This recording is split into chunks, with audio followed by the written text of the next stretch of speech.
da usina. Então, vejam as discrepâncias. Os russos, como eu estou dizendo para vocês aqui há semanas, acusam os ucranianos. Levaram, inclusive, equipes da RT, levaram, inclusive, equipes da TASS, levaram, inclusive, equipes da Sputnik, se não me falha a memória, a Sputnik também, agora tenho certeza da RT e da TASS, não da Sputnik, mas é um detalhe, e veiculados nesses canais,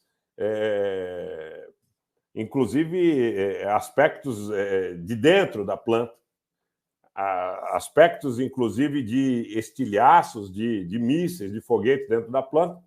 Primeiro, mostrando que não haveria posição militar dentro da usina. E depois mostrando que a usina segue sendo atacada. Mas, segundo os ucranianos, os russos é que atacam as posições que, eventualmente, de ucranianos que estariam no entorno, que afetariam linhas de energia, que poderiam causar uma catástrofe por superaquecimento do reator. Felizmente, dessa feita, ele foi desligado, mas há o risco, inclusive, que o próprio reator seja atingido e a catástrofe não seja dada por uma situação subsidiária. Quer dizer, o problema foi na linha, aqueceu, você ficou sem energia no reator, o problema aconteceu em função de um dano colateral. O próprio reator pode ser atingido. Essa é a grande questão. Agora, meus senhores, as agências internacionais me parece que mostram sinais de fadiga ou falência. Porque nós, como digo, aí sim, efetivamente, a comunidade internacional. Não a comunidade internacional aventada por alguns canais que são useiros e bezeiros fazer propaganda, tá? Que a gente não faz. A gente dá, passa as versões, mas não por covardia ou por imoralidade ou por não tomar posição. Nós temos posição. Claramente nós temos posição em relação a todos os temas que nós abordamos. Mas é importante que nós não queiramos impor as nossas posições aos senhores. Muitos de vocês podem ter posições diferentes, outros podem ter posições iguais à nossa. Agora, vocês têm que conhecer os fatos. E de maneira absolutamente clara. Absolutamente clara. Né?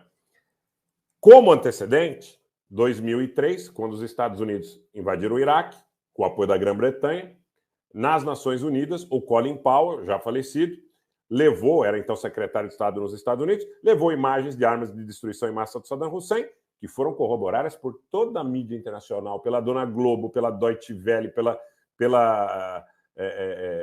mídia espanhola, pela mídia portuguesa, pela mídia alemã, de um modo geral, e as armas não existiam.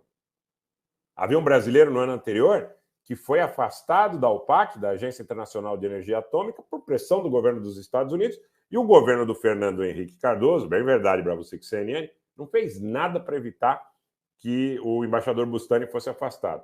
É bom que se frise que, se tivesse feito, também não teria valido muita coisa, porque as pressões que os Estados Unidos realizaram foram bem-sucedidas. Eles conseguiram ali uma maioria muito expressiva, substituíram o Bustani. Gente, parece que está custando caro falar a verdade, né? Perguntem ao embaixador Bustani, não perguntem para o Rogério Anitablian, perguntem para o embaixador Bustani, porque o embaixador Bustani estava num órgão multilateral de controle, disse, ao que tudo indica, a verdade, e foi perseguido e expurgado do órgão por pressões de forças que queriam realizar a guerra e a ocupação. Então, não é possível que as pessoas ainda não compreendam a dimensão de que, se esse conflito existe, e num conflito como esse não existem mocinhos e bandidos, eu quero insistir, existem interesses de todas as partes envolvidas, mas que existam agentes que são interessados na promoção da guerra. E não porque não haja outra possibilidade de solução. E aqui eu vou colocar mais uma situação para vocês, tá? Um abraço para o Pedro Miguel, sempre presente, para a Gesamari e para todos os demais aí presentes.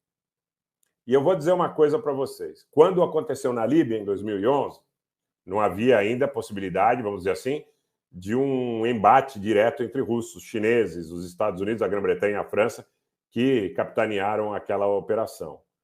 Mas existe uma épica entrevista do Muammar Gaddafi, que depois foi linchado no meio da rua. Ele falando para a BBC e para a CNN, quem me acompanha sempre sabe que eu já falei isso muitas vezes, 10, 20, 30, não sei quantas vezes, mas é importante repetir pela dinâmica da presença, e até porque muita gente assiste excertos da live.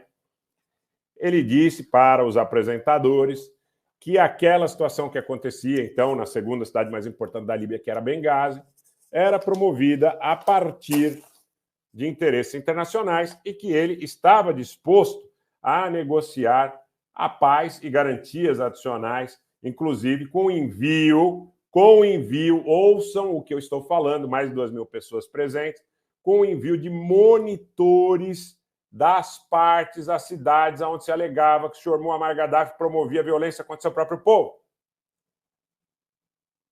Então tem hora que a gente precisa falar com uma certa ênfase, porque não se trata de esquerda versus direita. Se trata de corrupção de narrativa. Nós ouvimos na CNN e na BBC, nada mais do que CNN e BBC, a fala do senhor Muammar Gaddafi, quando o falecido líder líbio, que eu não estou aqui a defender, não estou dizendo que seria o melhor dos líderes do mundo, não é nada disso, mas ele diz o seguinte, não cabe a mim esse juízo de valor, cabe a mim analisar o que acontecia na Líbia e o que aconteceu na fala dele. Ele disse, olha, envie monitores a Benghazi, envie monitores a Misrata, envie monitores a Trípoli, envie monitores a Sirte e vamos monitorar esse processo para verificar de onde emerge essa violência que acontece nesse momento no país. Não inventaram nenhum tipo de situação que tivesse permitido que monitores fossem enviados. Da mesma forma, o Saddam Hussein falou à CNN antes de 2003 e antes de 91 também, procurando algum tipo de convergência, mas a guerra já estava decidida, gente. A guerra já estava decidida, Tiago. Tá? Então, é isso que eu gostaria de colocar para os senhores, né? Perfeitamente, Filó e Sofia. Os senhores da guerra oligopolistas não gostam de crianças. De crianças, de velhos, de mulheres, de homens, de héteros, de homos, de preto, de branco. Não gostam de gente. Essa é a verdade, porque a guerra estava decidida.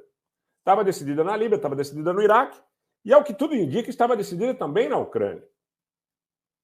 Esse é o ponto. E aí, quando eu falo da falha na questão de Zaporizhzhia, que coloca o mundo inteiro em risco em relação à ação de uma organização pacificadora, fiscalizadora, reguladora, fica claro, gente.